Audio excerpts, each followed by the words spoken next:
خواتین و حضرات، اب آتے ہیں کہ اس مسئلے کا حل کیا ہے۔ اس مسئلے کا واحد حل یہی ہے کہ واپسی کا سفر شروع کر دیا جائے۔ بل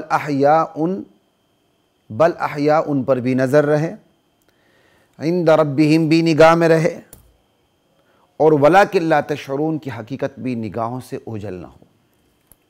خلاصہ کلام یہ کہ مسئلہ حیات و ممات میں حیاتی مماتی دونوں بنیادی مسئلے میں متفق ہیں کہ حضور کو حیات بعد الوفات حاصل ہے۔ کان کھول کے سن لیں، ہمارے طلبہ کی ایک بہت بڑی تعداد کو اصل مسئلے کا پتہ ہی نہیں ہوتا، مفت میں لڑتے ہیں آپس میں۔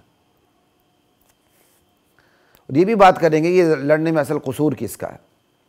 مسئلہ حیات ممات میں حیاتی مماتی دونوں بنیادی مسئلے میں متفق ہیں کہ حضور کو حیات بعد الوفات، نبی علیہ السلام کو وفات کے بعد زندگی حاصل ہے، گرچہ کیفیت حیات میں اختلاف موجود ہے جو میری دانش میں ولیکن لا تشعرون کی بے مقصد تشریحات کا نتیجہ ہے، یا ولیکن لا تشعرون کو نظر انداز کرنے کا نتیجہ ہے۔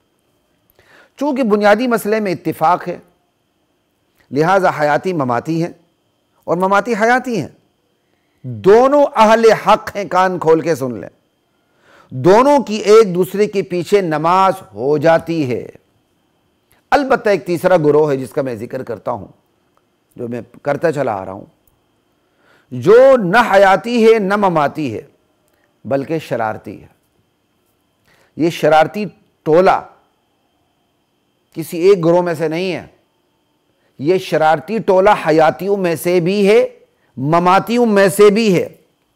یہ فتویٰ باز ٹولہ ہے جو ایک دوسرے کو بدعتی کہہ دیتا ہے، مشرک کہہ دیتا ہے، خارجی کہہ دیتا ہے، معتزلی کہہ دیتا ہے، دیوبند سے خارج کرتا ہے، پتہ نہیں کہاں کہاں سے خارج کرتا ہے، نہ جانے کیا کیا فتوے متوے دیتے ہیں ایک دوسرے کے خلاف۔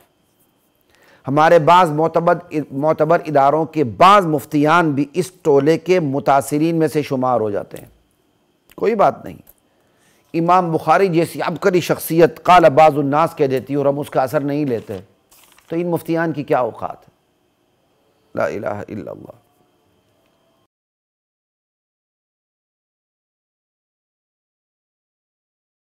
وَلَقَدْ